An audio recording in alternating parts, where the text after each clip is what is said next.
All right, hey everybody. I want to talk you through, do a little introduction of Project One, which is our rhetorical analysis.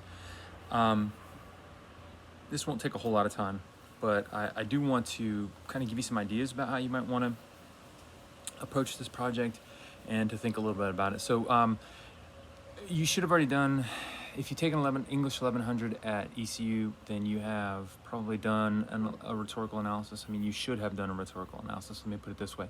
Whether or not you learned from it, or if how much of an experience you had with it, it's going to be different for everybody. But you should have had that.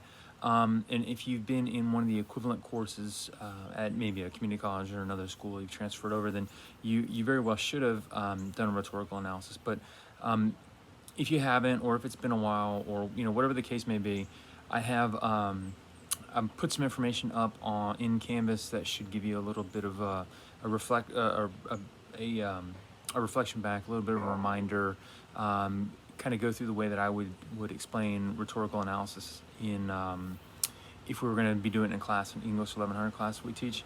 And I think I have some examples, or I will put an example up from how I would do a rhetorical analysis, just so you can kind of think through what that process is and how we think rhetorically. And remember, so we're thinking rhetorically means, of course, that we're not just explaining, we're thinking about the reasons why people do things, not just explaining that they did them. We're asking, or we're trying to think about why people did a certain thing, and what goal and what their intention was.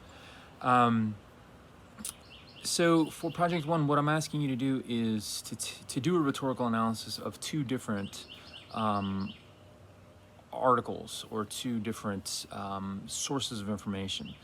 And what I want those to be is, I want one to be like a professional or academic source, and that's going to be it for you to choose or to find. And then I want you to do one that's popular. And so what I want to do is to see kind of a compare and contrast. I want you to think about the way that these two different sources of information about kind of the same topic or the same subject are going to be similar, or how they're different, or how they're structured differently, what the intention was. We'll get more into that in a second. But so I want you to kind of think, what's a professional source, and then what's a popular source. So it might be about a similar topic. It doesn't necessarily have to be specifically, it needs to be ballparkish to be able to compare and contrast it. So when we go to do this, we want to think about a topic that's going to be somewhat broad, not overly broad. You don't want it to be, I want to learn about construction management. It needs to be something a little bit more specific about construction management, or nursing, or teaching, or music, or whatever it is. It needs to be something a little bit more specific than just the broadness of that topic or that category. But the other thing is, you don't want to be so hyper specific that you can't compare them or contrast them. So it's important to kind of find that Goldilocks spot for these kinds of compare and contrast articles. And if you have any questions, I'd be more than happy to help you out. If you want to send me what you think you want to use, I'll look at them and say, hey, maybe this is great, or maybe you need to broaden your idea out a little bit, expand your ideas.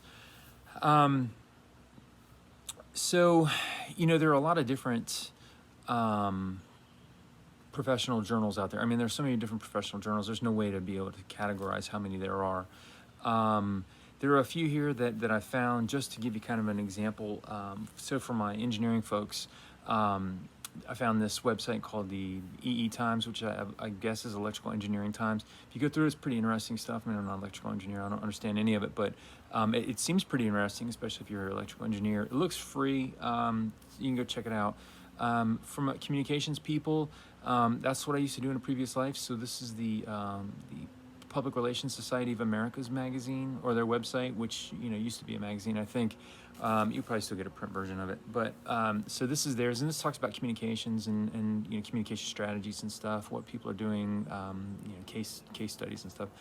I'm much more familiar with nursing because my wife's a nurse, and so so the American Journal of Nursing has a website, and they have tons of journals. There's a whole slew of different nursing journals, very specific, pediatrics or gerontology, or all the different kinds of, or the different strains of nursing. There are tons of different journals that are going to cover all that.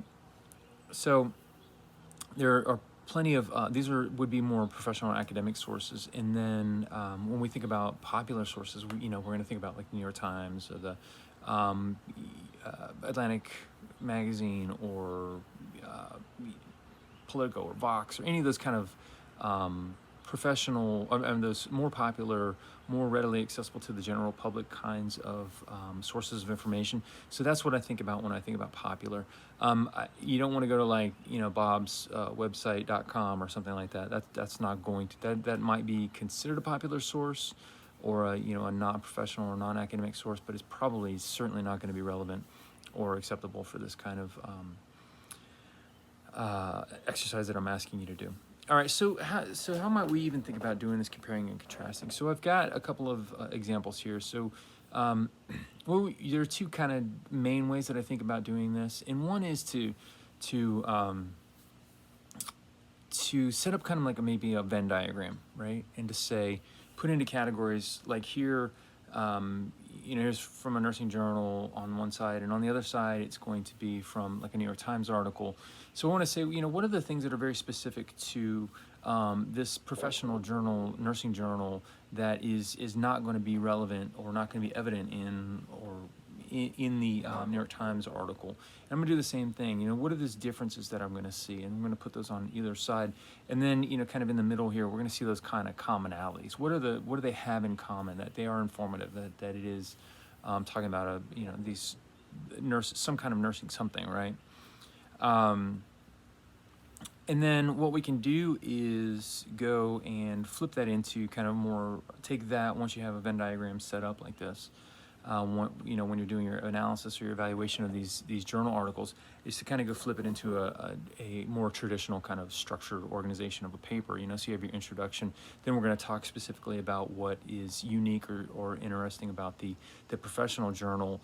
That's going to be one big section of a paper. Then I'm going to jump into a next big section of the paper where I'm going to talk about what is specific or unique to the popular source, in this case, a New York Times article.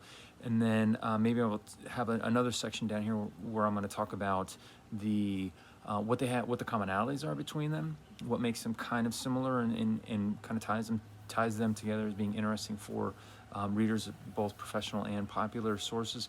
And then we're gonna have our conclusion. So that seems like to me like a fair way to do this. You could do it point by point though. You could do your comparing and contrasting and say pull out the elements that what is the genre. If you want to talk about the genre first, that would be absolutely appropriate. And then if you want to talk about the different audiences, if your next section is so you're going to get into a section about audiences. You're going to say in the professional journal, we're looking at this being professional medical professionals who are reading this, as opposed to the New York Times audiences, which is going to be much more of just a general layperson kind of organization. Then talk about the language that's used, the types of language, and then the expected outcomes, and the visuals and all those kinds of things. So you could break your paper down in that way by genre, audience, language, the types of visuals, how it's laid out, the type of paper, if it's in a print form, or is it newsprint, or is it a real super high glossy kind of a magazine. There are some for photography magazines and professional cinematographers and things that are really high end and really super thick paper and really beautiful magazines, and they do that because these are visual people in visual fields. Okay, so those are some kind of ways you might want to think about structuring this kind of paper. So your first step in this, of course, will be to find what is a professional journal that I can find, or what is a topic that I want to think about within my intended career field or my major, right? So whatever it is, if it's education, maybe you want to tackle. For recent subjects, I know there's going to be tons of information out there if you're in the education field, to think about looking in these professional journals to look for about distance education, or how kids react to, or students react to, distance education as opposed to in course in the classroom kind of education. And then, so look both in like teaching journals or education journals, and then look for popular sources as well. Maybe compare and contrast the way that information is presented in both that professional and then in the popular source. So that might be interesting. It's really going to be up to you. I'm more than happy to help with trying to come up with ideas for this. So that's going to be your first step. Second one is to go and find your journals or find your popular sources, and it's really not that hard. I think I should have a video up here. I will have a video up to kind of talk about where you can go and find some of these journals. A lot of it's going to be mainly the Joiner Library website. It's got a really great way to search for journal articles or book articles or books. Tons of you have access to millions of different articles through journals in the Joiner Libraries in their stacks, digital stacks that they have. And then after you have your articles, I want you to read them maybe once, probably at least once, probably twice or maybe 3 times, to kind of really start to get a sense of where it is. If you haven't printed off, then you can take notes, of course. If you have it on your computer and you can take notes digitally, then that's great too. Or if you want to jot your stuff down on paper, which is what I do, start taking those notes. And only then really do I want you to even start to think about how you're going to structure and end up writing this. So, when we're doing these kinds of things, a lot of it is really going to be the research and reading, and you're not even going to get into the writing for quite some time. So be prepared to do some of that. This I want you to do, it needs to be about 1,000 words, and I don't know how you can get out of a comparing and contrasting of 2 different journal articles or 2 different sources like this under 1,000 words. And if you think about it, you can bang out 1,000 words in an hour if you really just sat down and wanted to. So this shouldn't take a whole lot of time for you. It's not going to be overly punishing. So for this, I want you to think of the audience is for your writing. The audience for your writing is going to be other students in your major or in your career field. So I want you to write to somebody and write to them in such a way that you're increasing their understanding of the ways that they can find information for themselves. That will be helpful for them. Not too hard. But just keep that in mind, the audience in mind. All right, and this will be due Saturday, May 22nd. Will be, I think, the first week. That Saturday, the first week of our class. So it's going to go quick. So please don't sleep on getting this your research done, and so that you can get the writing done. Again, if you guys have any questions whatsoever, I'll be able to help you at any stage of this process. It shouldn't be too hard. Actually, it might be a little fun and likely pretty educational and informative about what's actually going on in your career field. And hopefully you're going to learn a little bit more about what you intend to do once you get out of once you walk across the stage and get your diploma. All right, so hope this works for you.